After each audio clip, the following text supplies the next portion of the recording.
I want to turn now to a different issue that concerns me. And the VA's 2019 National Suicide Prevention Annual Report says that in 2017, 70.7% of male veterans and 43.2% of female veteran suicide deaths resulted as a result of firearm injury.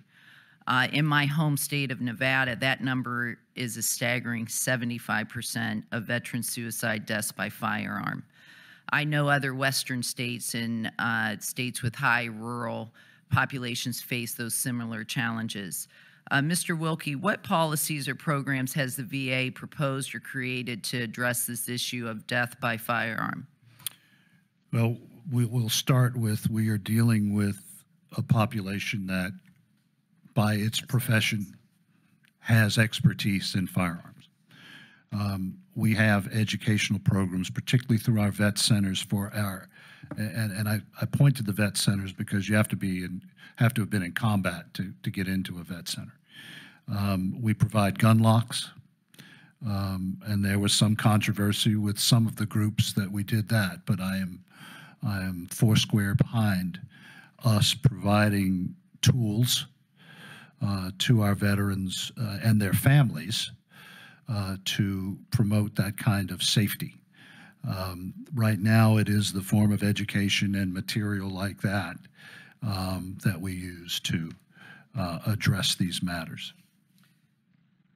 We also recognize that the decision to commit an act of self-harm is also an impulsive act, and therefore the presence of the gun lock helps.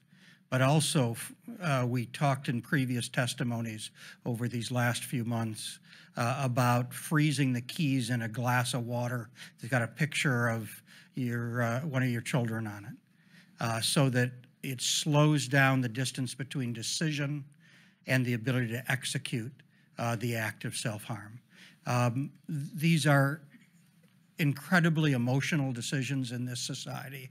Look, I'm a gun owner. I spent my more than 2.5 decades in the military around weapons. I'm comfortable with weapons. I'm a hunter. But I recognize the fact that safe handling of those weapons, especially with those people struggling the tumult of life and loneliness, are things that we've got to get around. And we have handed out 2 million gun locks.